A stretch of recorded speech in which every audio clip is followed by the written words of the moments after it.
गर्व से कहो हम भारतीय हैं, मुझे तो नहीं है गर्व। आपको गर्व क्यों नहीं है? मैं शर्मिंदा हूँ किस बात पे शर्मिंदा? इसलिए कि ये मुल्क गांधी का मुल्क कभी कहलाता था। इस मुल्क में जहाँ इंसान इंसान को मारे और मिनिस्टर उसको हार पहनाए, जहाँ इंसान इंसान को मारे उसकी मालाएं पहनाई जाए, जहाँ एक औरत के साथ सामूहिक बलात्कार हो, उसकी 3 साल की बच्ची मार दी जाए और उसको छोड़ने पर जश्न मनाया जाए, उसे मिठाइयाँ खिलाई जाए, वो गर्व का मुल्क है। उस मुल्क पे हम गर्व करें। दुनिया में ऐसा कहीं किसी मुल्क में नहीं होता, ये इस मुल्क में होता है। सावरकर के मुल्क में होता है, गांधी के मुल्क में नहीं होता। अरे जब तुम पर पे निकलते थे, तुम्हें पूरी दुनिया घूम रहे थे, तो माफी क्यों मांग रहे थे भाई? ये पागलों का, जाहिलों का मुल्क बन गया। अगर आपको गर्व है तो हो सकता हो, मुझे नहीं है।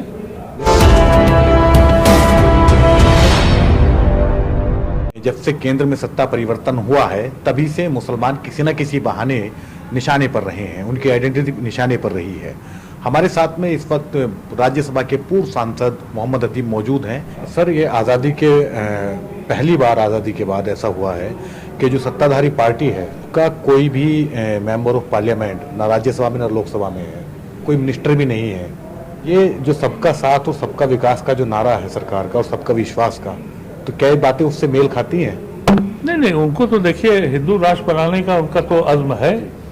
सन 23 में उन्होंने ये बात कह दी थी कि हम हिंदू राष्ट्र बनाएंगे, और ये कोई ताज्जुब की बात तो है नहीं।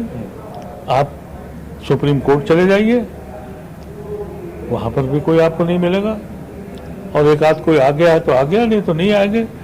आप किसी अहम पौधे पर आप नहीं जा सकते हैं।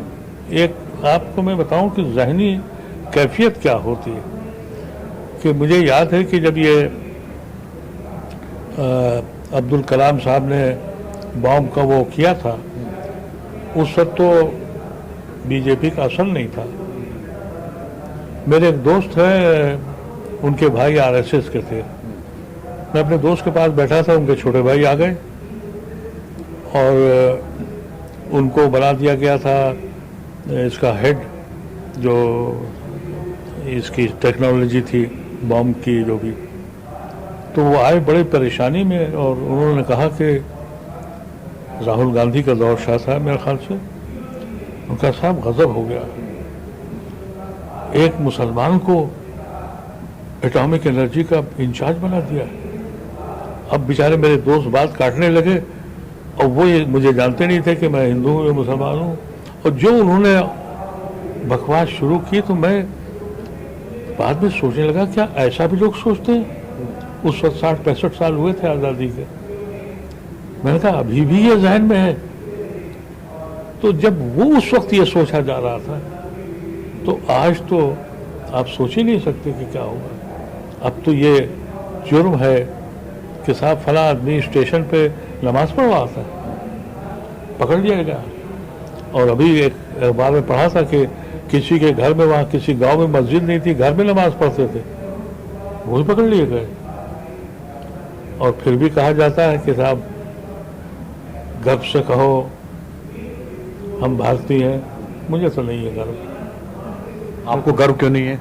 मैं शर्मिंदा हूँ। किस बात पे शर्मिंदा? इसलिए कि ये मुल्क गांधी का मुल्क कभी कहलाता था।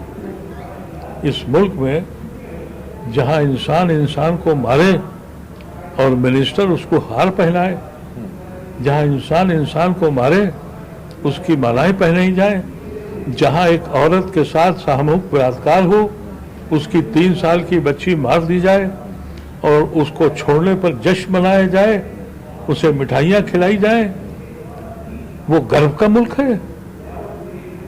उस मुल्क पे हम गर्व करें। दुनिया में ऐसा कहीं किसी मुल्क में नहीं होता, ये इस मुल्क में होता है। सावरकर के मुल्क में होता है, गांधी के मुल्क में नहीं होता। तो सावरकर को तो नायक बना के पेश करने की कोशिश की जा रही है। सावरकर नायक नहीं, अब तो भगवान बनने वाले हैं। इसलिए कि बुलबुल के पर पे निकलते थे वो। अरे जब तुम पर पे निकलते थे, तुम्हें पूरी दुनिया घूम रहे थे, तो माफी क्यों मांग रहे थे भाई? बार बार चिट्ठियां लिख रहे थे।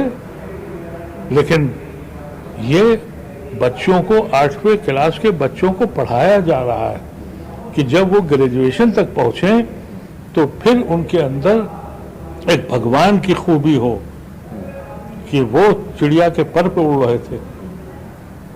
ये पागलों का, जाहिलों का मुल्क बन गया। अगर आपको गर्व है तो हो सकता हो, मुझे नहीं है। लेकिन सरकार तो कहती है कि हम भारत को विश्वगुरु बनाने जा रहे हैं। देखिए, सरकार ने तो इस मुल्क को वहां ले जाके खड़ा किया कि कभी भी हिंदुस्तान को दुनिया में हमेशा सेकुलरिज्म, डेमोक्रेसी का बादशाह कहा गया। आज उस मुल्क में हर 2 महीने के बाद यूएन में कोसा जाता है। ये बड़े मजे में कह देते हैं हमने रिजेक्ट किया। तुम रिजेक्ट करते रहो। सरकारें तो आपके साथ इसलिए जुड़ी रहेंगी कि सबसे बड़ा दुनिया का दस्तूर ट्रेड है, इकोनॉमिक फैक्टर। हिंदुस्तान को दुनिया का मार्केट बनाने वाला मनमोहन सिंह है। अगर 10 साल मनमोहन सिंह न हुए होते तो दुनिया में इसका नाम, हिंदुस्तान को लोग खुलेआम गाली दे रहे होते। और वहाँ के मुल्क के लोग देते हैं। सरकार इसलिए चुप है कि मनमोहन सिंह ने 10 साल अपने उसमें और 5 साल फाइनेंस मिनिस्टर की हैसियत से इस मुल्क को वर्ल्ड मार्केट बना दिया। इसलिए गवर्नमेंट आपको मामलात मिल जाएंगे, लेकिन वहाँ के अखबारात, वहाँ के आप सेमिनार्स और वहाँ के आर्टिकल्स अगर आप पढ़ें दुनिया के अखबारों के, तो हिंदुस्तान का मजाक हो रहा है। हिंदुस्तान कहीं है ही नहीं। आज भी ह्यूमन रिसोर्सेज में, आज मैंने अखबार में देखा 2 पॉइंट और नीचे गया। 180 में से 147 आ गए नीचे से। और ये कह रहे हैं कि हम एक, वो जो कल तमाशा हुआ, एक इवेंट होते हैं, कल एक इवेंट हुआ राजपथ का। कोई नई सड़क बनाई थी तुमने, कोई नक्शा बनाया था, नहर लंबी कर दी, सड़क चौड़ी कर दी, लाइटें लगा दी, कहने के साहब एक काम हो गया। मुझे एक काम बताइए जो कर दिया हो। ये कहा जाता है ये होगा, 15 लाख आएंगे, वो जितने भी काम है आएंगे, होंगे। जो काम हुए, जैसे अभी एक नेवी का जहाज बना है, मनमोहन सिंह ने शुरू किया, फोटो इनकी छप गई कि साहब हमने बनाया। अरे मनमोहन सिंह ने इस पे करोड़ों रुपया लगा के चलाया। वो कश्मीर की टनल जिससे जम्मू और श्रीनगर को जोड़ा गया, एक यूनिक काम था, मनमोहन सिंह ने बनाया। इनका कोई एक काम जो 8 साल में शुरू हुआ हो, आज कंप्लीट हो गया हो। एक वो पटेल की स्टैचू बनाई गई, वो मूर्ति भी चाइना से लाके खड़ी कर दी। ये काम है इनका। अमित शाह कह रहे हैं कि हम 2024 में सामंतवाद को खत्म कर देंगे पूरी तरह से। देखिए, ये तो पावर की बात है कि बदनसीबी की बात है कि जो इंसान शहर बदर हो गया हो, वो डिसिप्लिन सिखा रहा है हमको। इस मुल्क का होम मिनिस्टर है। कोई पढ़ा लिखा आदमी की बात करिए, किसी एक ऐसे आदमी को बताइए कि जिसकी मिसाल हो।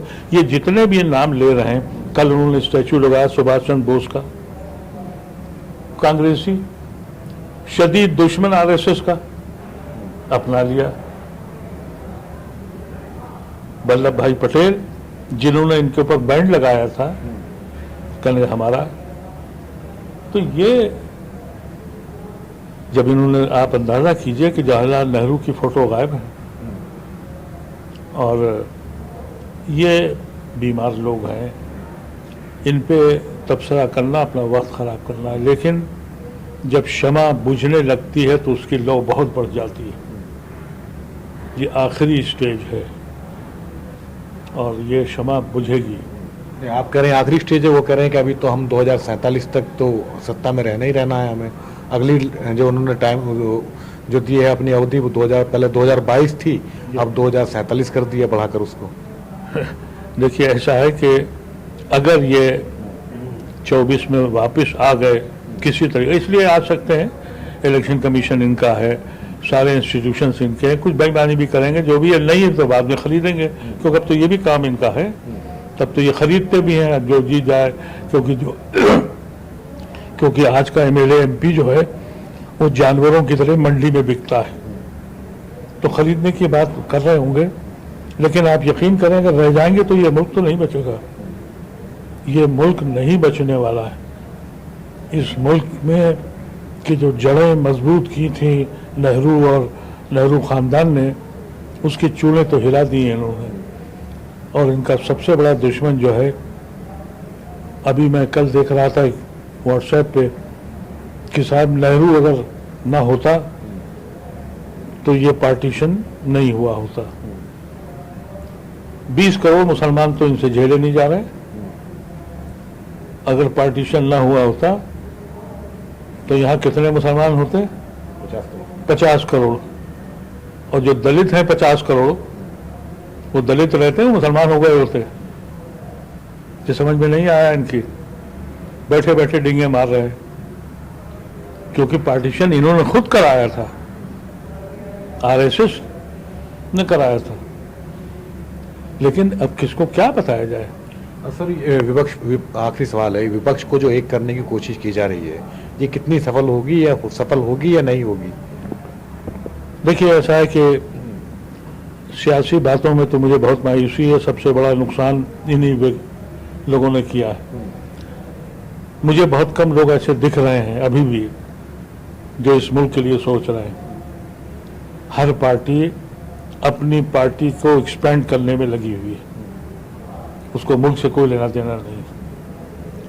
केजरीवाल अपना एक्सपेंड कर रहे हैं, जहां जहां कांग्रेस की हुकूमतें हैं उनका स्पेस छीन रहे हैं।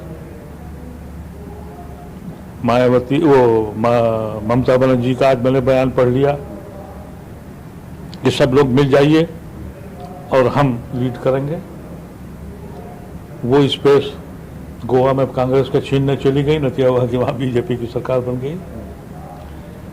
अब ये हिमाचल में और गुजरात में केजरीवाल जाएंगे, वहां स्पेस छीनेंगे। बीजेपी का जो 40% वोट है वो कोई नहीं छीन रहा। एक शिवसेना थी जो छीन सकती थी, तो वहां भी खरीदारी कर ली इन्होंने। तो मुझे तो बहुत आज के दिन में तो कोई उम्मीद नहीं है। उम्मीद अगर है तो यहाँ की सिविल सोसाइटी पर और नौजवानों पर जो बेरोजगार हो गए हैं, जिनका मुस्तकबिल ख़त्म हो गया है, अगर वो लोग जागे, और जागना चाहिए। दुनिया में नौजवान ही बाहर आता है।